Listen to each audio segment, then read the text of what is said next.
Allahumma salli ala habibina Muhammad wa ala alihi wa sahbihi ajma'in. Assalamualaikum warahmatullahi wabarakatuh. Bismillah, alhamdulillah, wassalatu wassalamu ala habibillah Sayyidina Muhammad ibn Abdillah wa ala alihi wa sahbihi wa mawalah. Subhanaka la ilma lana illa ma 'allamtana innaka antal alimul hakim wa la hawla wa la quwwata illa billahil aliyyil azim. Allahumma rabbi shrah lana sudurana wa yassir lana umurana wahlul 'uqdatam min alsinatina yafqahu aqwalana. Allahumma fakkihna fid din wa 'allimna at-ta'wil birahmatika ya rabbal alamin walhamdulillahi rabbil alamin. Alhamdulillah, alhamdulillah, segala puji-pujian bagi Allah Subhanahu wa taala. Selawat dan salam untuk junjungan mulia baginda Nabi sallallahu alaihi wasallam. Kita bertemu kembali pada petang ini dalam pembacaan hadis kitab Sunan Imam Tirmizi rahimahullahu taala. Kita dah berada pada siri yang ke-270 bersama dengan saya Umar Aziz, di mana telah banyak yang kita baca dan kita telah tiba pada riwayat yang ke-3781 berkenaan tentang kelebihan Sa'ad bin Abi Waqqas radhiyallahu ta'ala anhu. Ahlan kepada Fatimah Samsuddin, Adlin Maira, Ayu Hafiz di ruangan TikTok pula, Feris Amma dan juga Haifa serta sahabat-sahabat yang lain. Kita nak baca hadis yang ke-3781 berkenaan tentang kelebihan sahabat Nabi Sa'ad bin Abi Waqqas radhiyallahu ta'ala anhu. Wabi ilahi qala hadatsana Qutaibah qala hadatsana Layth an Yahya bin Sa'id an Abdullah bin Amir bin Rabi'ah anna Aisyah radhiyallahu ta'ala anha qalat, Ummul Mukminin Aisyah radhiyallahu ta'ala anha telah berkata, sahara Rasulullah sallallahu alaihi wasallam, tidak dapat tidur baginda Nabi sallallahu alaihi wasallam maqdamahul Madinah, sewaktu pulang ke Madinah, lailatan pada satu malam. Nabi SAW tidak dapat tidur. Faqal, maka Nabi bersabda, laita rajulan salihah, apa alangkah baiknya jika ada seorang lelaki salih, yahrusuni al-lailah, yang boleh menjagaku pada malam ini, yang boleh mengawalku pada malam ini. Qalat, berkata Aisyah, fabainama nahnu kadzalik, sedang kami berada dalam situasi tersebut, idh sami'na khashatas silah, maka kami telah mendengar bunyi geseran senjata, bunyi geseran pedang. Faqal, maka Nabi bertanya, man hadha, siapakah yang datang ini? Maka berkata beliau, Sa'd bin Abi Waqqas, aku adalah Sa'ad bin Abi Waqqas, wahai Rasulullah. Maka Nabi SAW bertanya kepadanya, Maja abika, apakah yang menyebabkan kamu datang pada malam ini? Berkata Sa'ad, waqa'a fi nafsi, terdetik dalam hatiku, khaufun ala Rasulillah, di mana pada waktu itu kerisauan tentang Nabi SAW. Fajitu ahrusuh, maka aku datang untuk menjadi pengawal baginda pada malam ini. Fada'alahu Rasulullah, maka Nabi SAW telah mendoakan untuk beliau. Thumma nama, dan kemudian barulah baginda Nabi SAW tidur. Hadis ini adalah hadis yang hasan sahih. Pada riwayat seterusnya, pada bab yang ke-91, kata Imam Tirmizi, Manaqibu Abil A'war, kelebihan-kelebihan tentang Abul A'war. Siapakah Abul A'war? Salah seorang daripada Asyarah Mubasyarah juga. Beliau adalah Sa'id bin Zaid bin Nufail radhiyallahu ta'ala anhu. Sa'id bin Zaid bin Nufail radhiyallahu ta'ala anhu. Riwayat 3782. Wa bi ilahi qala hadatsana Ahmad bin Mani'in qala hadatsana Hushaym qala akhbarana Husain an Hilal ibn Yasaf an Abdullah ibn Zalim al-Mazini an Sa'id ibn Zaid bin Amr bin Nufail. Beliau merupakan suami kepada adik perempuan Umar bin Khattab radhiyallahu anhu. Beliau adalah adik ipar Umar bin Khattab radhiyallahu anhu. Adik perempuan Umar bernama Fatimah binti Khattab radhiyallahu anhu lebih dahulu, lebih awal masuk Islam berbanding daripada Umar. Maka beliau berkata, Ashhad, aku bersaksi, ala tis'ah, untuk 9 orang, annahum fil jannah, bahawa ke-9 orang ini adalah daripada kalangan ahli syurga.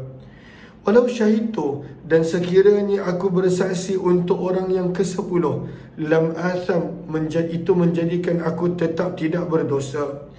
Maka ditanya, wa kaifa dzak? Kenapa pada waktu itu begitu?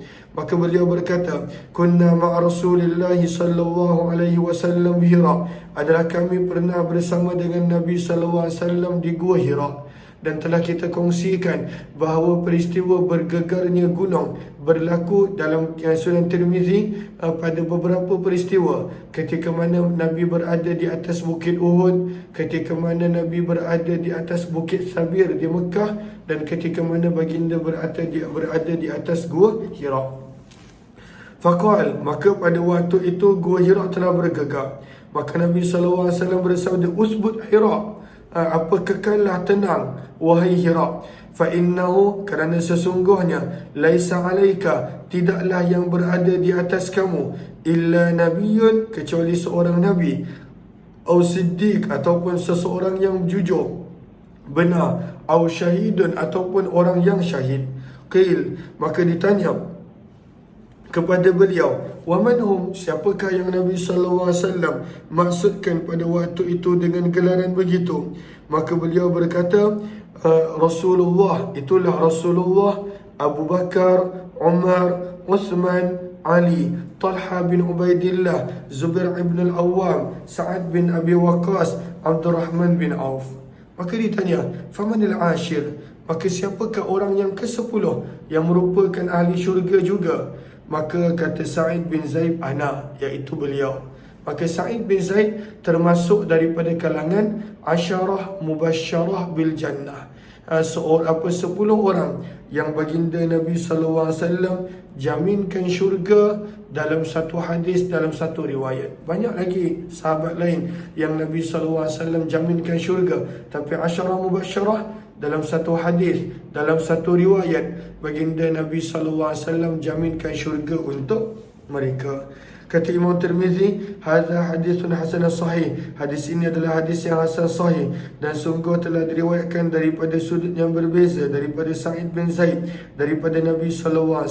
Maka apakah sanadnya? Wa bihi ilaihi qala hadatsana Ahmad bin Mani', qala hadatsana Hajjaj bin Muhammad, qala hadatsana Syu'bah an al-Hurr ibn Sayyah, an Abdurrahman ibn al-Akhnas, an Sa'id bin Zaid, an Nabi SAW, nahwa, riwayat yang lebih kurang sama dengan makna yang lebih kurang sama. Hadis ini adalah hadis yang hasan. Bab yang ke-92 berkenaan tentang kelebihan sahabat yang baru. Beliau adalah Abu Ubaidah, nama penuh beliau Amir ibn al-Jarrah radhiyallahu anhu. Abu Ubaidah itu adalah kunyah beliau. Nama beliau adalah Amir ibn al-Jarrah radhiyallahu anhu, dan kelebihan beliau dikenali sebagai aminu hadhil ummah, orang yang paling dipercayai dalam umat ini. Walaupun setiap para sahabat adalah dipercayai, tetapi beliau melebihi daripada yang lain. Riwayat 3783. Wa bi ilayhi qala hadatsana Mahmud bin Ghailan qala hadatsana Waqi' qala hadatsana Sufyan an Abi Ishaq an Silat bin Zufar an Huzaifah bin al-Yaman, daripada Huzaifah bin al-Yaman radhiyallahu anhu, beliau berkata, ja'al aqib was sayyid, telah datang pada waktu itu timbalan dan salah seorang pemimpin kepada Nabi SAW. Apakah maksud al-aqib wa sayyid? Ini adalah gelaran-gelaran untuk sesuatu kabilah. Kita lihat kepada Sinhara, baris yang ke-6. Maka kata para ulama, hadani nasraniyan. Al-aqib dan as-sayyid, mereka ini berkeduanya adalah beragama Nasrani. Yas'alanil amin, mereka meminta kepada seseorang yang dipercayai, li'ada'il jizyah, untuk mereka bayarkan jizyah. Jizyah adalah salah satu hukum yang Allah tetapkan dalam Al-Quran. Apabila penduduk sesuatu tempat tidak mahu masuk Islam, tetapi nak berdamai dengan baginda Nabi SAW, maka mereka perlu membayar jizyah.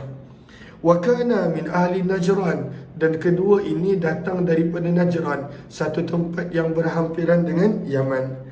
Apakah maksud as-sayyid? As-sayyid bermaksud pemimpin, muqaddamul qaum, pemimpin dipanggil as-sayyid. Wal aqib pula adalah huwa alladhi yakhlufuhu wa yakunu ba'dah, adalah timbalan kepada as-sayyid. Senang kata, telah datang pada waktu itu Perdana Menteri dan timbalannya. Untuk Perdana Menteri mana? Perdana Menteri untuk sebahagian daripada penduduk Najran.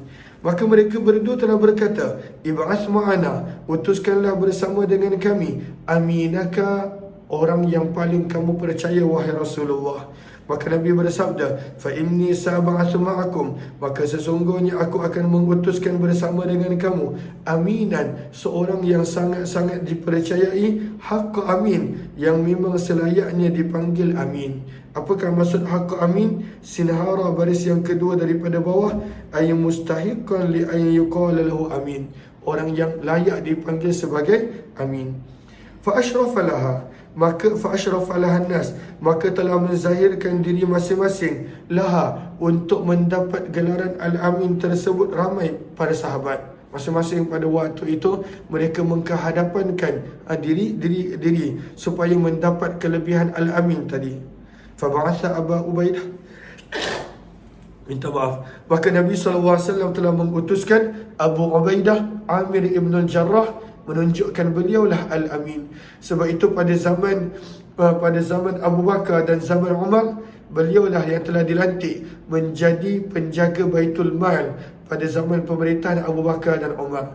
Kerana beliau adalah Nabi, seorang yang Nabi sebut sebagai orang yang paling dipercayai dalam umat ini.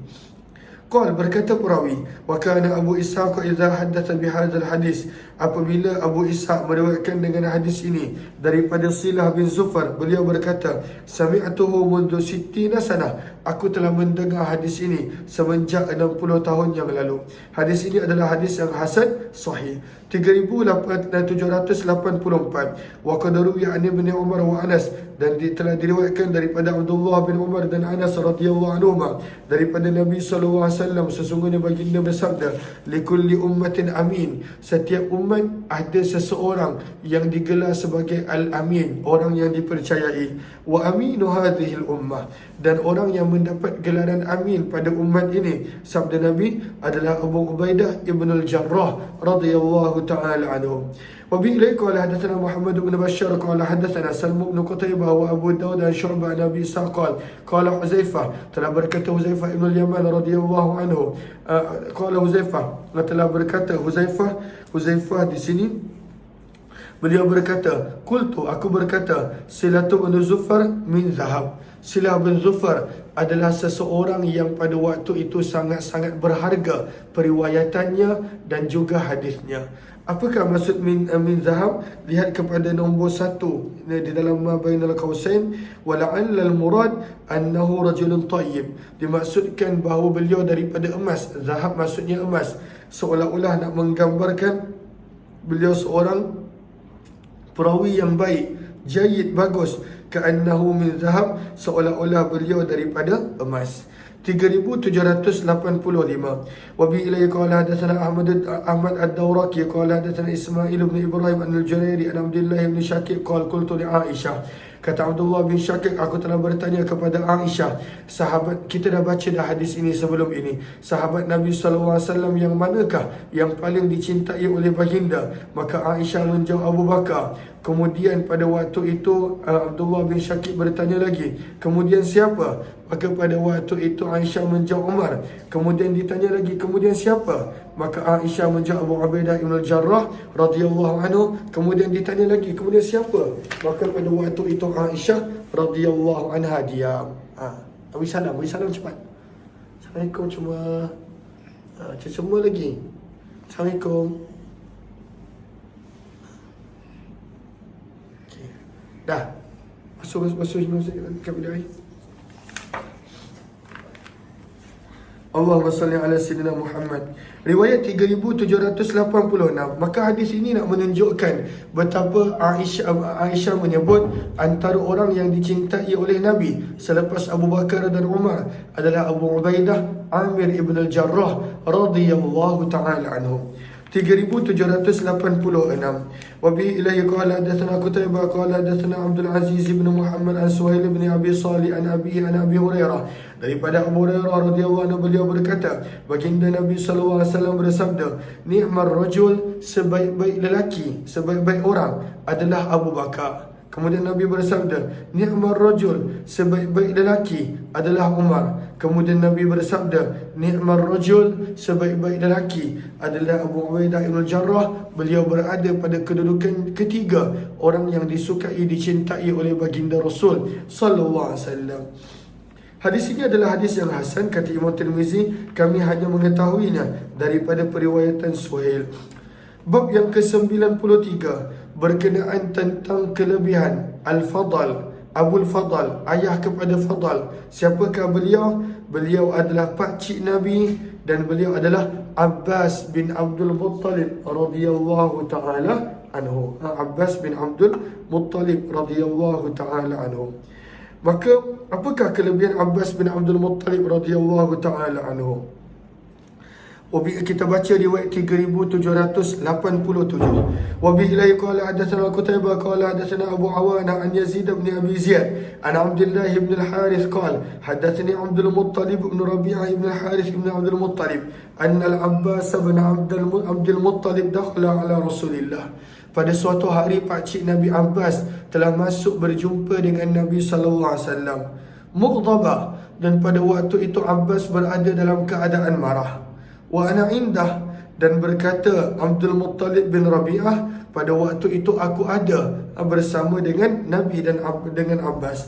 Faqal, maka Nabi sallallahu alaihi wasallam bertanya, ma aghdabaka, apakah yang menyebabkan kamu marah wahai Abbas? Maka Abbas berkata, ya Rasulullah, wahai utusan Allah, ma lana wa li Quraisy, apakah masalah Quraisy dengan kita?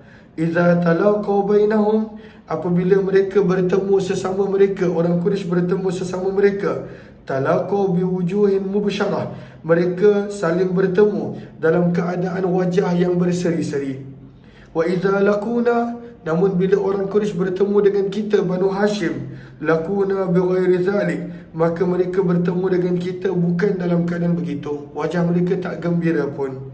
Qal, berkata perawi, faghadiba Rasulullah, maka pada waktu itu Nabi SAW marah, hatta marra wajhu, sehingga merah padam wajah baginda. Kemudian baginda bersabda, walladhi nafsi biyadih, demi zat yang memegang nyawaku pada genggamannya, la yadkhulu qalba rajulin al-imanu, iman tidak akan masuk pada hati seseorang, hatta yuhibbakum lillah, hatta yuhibbakum lillahi wal rasuli, sehinggalah kamu mencintai kepada Allah dan Rasul. Kemudian Nabi SAW bersabda, ayyuhan nas, wahai manusia, man aza ammi, barang siapa menyakiti pakcikku, maka pada waktu itu dia telah menyakitiku.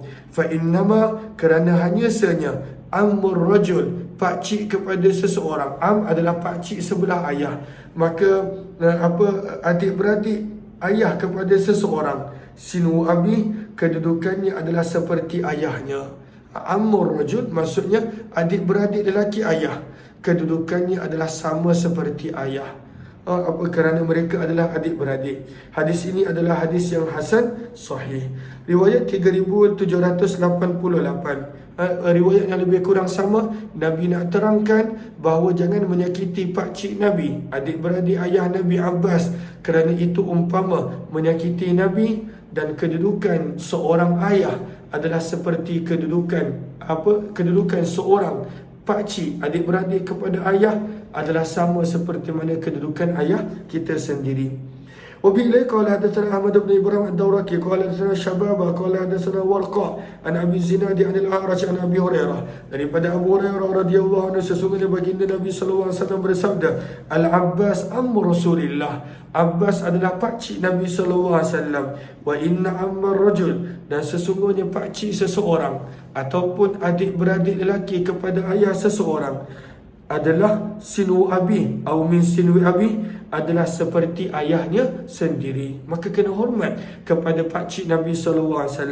Hadis ini adalah hadis yang hasan gharib. Kami tidak mengetahuinya kecuali daripada hadis Abi Zinad, kecuali daripada sudut ini, daripada sanad ini. Bab yang ke-95, 3789, masih lagi berkenaan tentang Abbas. Riwayat yang lebih kurang sama, cuma kali ini diterangkan bilakah Nabi menyebut ini, ketika mana berlaku perselisihan di antara Umar bin Khattab dan Abbas bin Abdul Muttalib radhiyallahu anhuma. Wa bi ilayhi qala sana Ahmad bin Ibrahim ad-Dawraqi qala sana Wahb bin Jarir qala sana Abi qala sami'tu al-Amash yuhaddits an Amr bin Murrah an Abi al-Bakhtari an Ali radhiyallahu anhu. Daripada Ali radhiyallahu anhu, sesungguhnya Nabi sallallahu alaihi wasallam telah bersabda kepada Umar berkenaan tentang Abbas pakcik baginda. Sabda Nabi, inna ammar rajul, sesungguhnya adik-beradik lelaki adik-beradik lelaki kepada ayah seseorang, sinu abi, kedudukannya adalah seperti ayah orang tersebut. Maka kenapa Nabi sebut begini? Wa kana Umar, dan adalah Umar, kallamahu fi sadaqati, telah mempersoalkan Abbas pada harta zakatnya. Umar ingat Abbas tak bayar. Rupanya Abbas telah bayar untuk 2 tahun terus. Maka bila Umar bin Khattab minta zakat, Abbas tak nak bagi sebab dia dah bayar. Maka berlaku salah faham. Maka Nabi SAW telah menegur Umar. 3790. وبه إليه قال حدثنا إبراهيم بن سعيد الجوهري قال حدثنا عبد الوهاب بن عطاء عن ثور بن يزيد عن مكحول عن قريب عن ابن Abbas, daripada Abdullah bin Abbas radhiyallahu anhu, beliau berkata, baginda Nabi sallallahu alaihi wasallam telah bersabda kepada Abbas, idza kana ghadatal itsnain, apabila datangnya pagi Isnin, fa'tini, maka datanglah kepadaku bersama dengan anak-anak kamu, supaya aku boleh mendoakan untuk mereka bidakwatin, dengan doa yanfa'uka Allahu biha, moga-moga Allah memberi manfaat kepada kamu dengan doa tersebut, wa waladaka, dan anak kamu. Faghada, maka telah pergi pada waktu pagi, wa ghadawna ma'ah, dan kami pun pergi bersama dengan Abbas. Fa'albasana, maka Nabi SAW telah memakaikan kepada kami kisah, selendang dan juga kain. Lalu Nabi berdoa pada waktu itu di bawah kain tersebut bersama dengan kami. Nabi berdoa, Allahumma ighfir lil Abbas, ya Allah ampunilah dosa-dosa Abbas, wa waladihi, dan ampunilah dosa anak-anaknya, maghfiratan, pengampunan, zahiratan wa batinah, yang zahir dan batin, la tughadir dzamba, pengampunan yang tidak meninggalkan sebarang dosa. Allahumma hafazhu, ya Allah peliharalah beliau, fi waladih, pada kalangan anak-anaknya. Hadis ini adalah hadis yang hasan gharib, kata Imam Tirmizi. Kami tidak mengetahuinya kecuali daripada sanad ini. Bab yang ke-96 berkenaan tentang kelebihan Ja'far bin Abi Talib, yang merupakan sepupu baginda Nabi dan adik-beradik kepada Ali bin Abi Talib radhiyallahu anhu. 3791 menceritakan Allah memberikan sayap dan kepak kepada Ja'far. Kenapa? Sebab kedua-dua tangan beliau putus dipotong musuh sewaktu peperangan Mu'tah, maka Allah gantikan dengan sayap.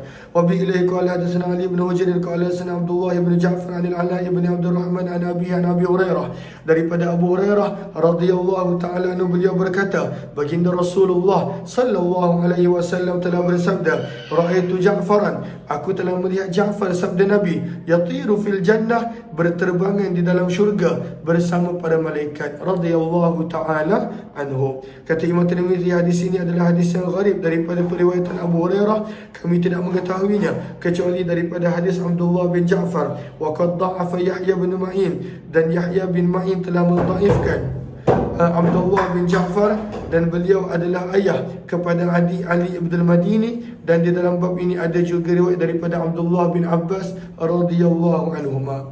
Bab yang ke-97 masih lagi berkenaan tentang Ja'far radhiyallahu anhu. Wa bi ilaihi qala sana Muhammad bin Bashar qala sana Abdul Wahhab bin Al-Thaqafi qala hadatsana Khalid al-Hadza an Ikrimah an Abi Hurairah, daripada Abu Hurairah radhiyallahu anhu, beliau berkata, mahtazan ni'al, bahawa tidak ada seorang pun yang memakai sepatu, yang memakai selipar, walan ta'ala, dan pada waktu itu memakai kasut, wala raqibal mataya, Kata Abu Hurairah, tidak ada seorang pun yang menunggang unta tanpa pelana, wala raqibal kur, dan tidak pula seorang pun yang menunggang unta dengan pelana. Al-kur dengan pelana, al-mataya tanpa pelana, kedua-duanya unta. Kata Abu Hurairah, selepas Nabi SAW yang lebih afdal daripada Ja'far. Kerana Ja'far ini perangai dia, rupa parasnya hampir menyerupai Nabi SAW. Hadis ini adalah hadis yang hasan sahih gharib. Beliau meninggal dunia dalam peperangan Mu'tah yang berlaku pada permulaan tahun yang ke-8 Hijrah. 3793 nak menceritakan bahawa menyamai akhlak dan rupa paras Nabi Ja'far bin Abi Talib radhiyallahu anhu. Wa bi ilaihi qala sana Muhammad bin Ismail qala sana Ubaidullah bin Musa an Israil Nabi Sa'al Bara bin Azib, daripada Bara bin Azib radhiyallahu anhu, sesungguhnya baginda Nabi sallallahu alaihi wasallam telah bersabda kepada Ja'far bin Abi Talib, "Ashbahta, engkau telah menyerupaiku wahai Ja'far, khalqi, akan ciptaanku, wa khuluqi, dan akhlakku." Dan dalam hadis ini ada kisah yang panjang. Hadis ini adalah hadis yang hasan sahih. Riwayat yang seterusnya nak menerangkan tentang Ja'far, bagaimana beliau menyukai memberi makan orang-orang yang miskin dan susah. Riwayat 3794. Wa bi ilaihi qala hadatsana Abu Sa'id al-Ashaj qala hadatsana Ismail bin Ibrahim Abu Yahya Taimi qala hadatsana Ibrahim Abu Ishaq al-Makhzumi an Sa'id al-Makburi an Abi Hurairah, daripada Abu Hurairah radhiyallahu anhu, beliau berkata, "In kuntu la as'alur rajul," kadang-kala aku bertanya kepada beberapa orang daripada sahabat Nabi sallallahu alaihi wasallam, anil ayat, berkenaan tentang ayat daripada Al-Quran, yang mana sebenarnya aku lebih tahu tentang ayat itu daripadanya. Tapi kenapa Abu Hurairah buat-buat tanya? Ma as'aluh, tidaklah aku buat-buat tanya kepada para sahabat tentang sesuatu ilmu, illa, kecuali liyut'imuni syai'a, mereka memberiku sedikit makanan. Sebab Abu Hurairah termasuk daripada kalangan ashabus suffah, yang merupakan golongan yang sangat-sangat susah. Maka kadang-kala dia pura-pura tak tahu sesuatu permasalahan dengan harapan sahabat tersebut ajak dia balik rumah untuk makan. Namun kebanyakan orang tak begitu, kecuali hanya Ja'far. Sebab itu kata beliau, "Fakuntu idza sa'altu Ja'far bin Abi Talib," maka adalah setiap kali aku bertanya kepada Ja'far bin Abi Talib, "lam yujibni," dia tidak akan menjawab pertanyaanku, "hatta yadhhab bi ila manzilih," sehingga dia membawaku sampai ke rumahnya. Fayaqulu limra'atih, maka dia berkata dengan isterinya, "Ya Asma, wahai Asma, at'imina, berilah kami makan." Fa idza at'amatna, bila Asma telah menghidangkan makan, barulah pada waktu itu Ja'far menjawab pertanyaanku. Ini pemurahnya Ja'far bin Abi Talib. Berkata Imam Tirmizi, "Wa kana Ja'farun yuhibbul masakin," dan adalah Ja'far seorang yang mencintai orang-orang miskin dan susah. Wa yajlisu ilaihim, dia akan duduk bersama dengan mereka. Wa yuhaddithuhum, bersembang dengan mereka. Wa yuhaddithuna, dan mereka pun selesa untuk bersembang dengannya. Fakana Rasulullah, maka adalah Nabi SAW memberi gelaran kepada Ja'far dengan gelaran Abul Masakin, bapa orang-orang miskin. Hadis ini adalah hadis yang gharib. Dan Abu Isa al-Mahzumi, beliau adalah Ibrahim bin Fadl al-Madini, waqad takallama, dan telah membicarakan berkenaan tentang beliau sebahagian ahli hadis daripada sudut hafazan beliau. Riwayat yang ke-97 berkenaan tentang Hasan dan Husain bin Ali bin Abi Talib, yang dikenali sebagai Abu Muhammad Al-Hasan dan juga Al-Husain. 3795, hadis yang terakhir untuk sesi petang ini. Wa bihi ilaihi qala hadatsana Mahmud bin Ghailan qala hadatsana Abu Dawud Al-Hafari an Sufyan an Yazid bin Abi Ziyad an Ibn Abi Nu'min an Abi Sa'id, daripada Abu Sa'id Al-Khudri radhiyallahu anhu, beliau berkata, baginda Nabi sallallahu alaihi wasallam telah bersabda, Al-Hasan wal Husain, Hasan dan Husain radhiyallahu anhuma, apakah kelebihan mereka? Sayyida syababi ahli jannah, mereka berdua adalah penghulu bagi pemuda-pemuda syurga. Kalau Abu Bakar dan Umar, penghulu untuk orang-orang yang berusia daripada kalangan penghuni syurga. Wa bi ilay qala hadatsana Sufyan bin Waqi' qala hadatsana Jarir wa bin Fudail an Yazid nahwa hadha haditsun sahihun hasan wa bin Abi Nu'min huwa Abu Abdurrahman ibn Abi Nu'min al-Bajali al-Kufi. Bukanlah maksudnya dekat dalam syurga akan ada orang tua, usia mereka lebih kurang sama, tetapi daripada kalangan mereka yang meninggal dunia, maka pada waktu itu Abu Bakar ketua mereka yang berusia, dan Hasan dan Husain untuk yang muda radhiyallahu taala anhum. Kita akan sambung pada jam 8 malam nanti insya-Allah untuk bacaan hadis seterusnya. 8:05 insya-Allah.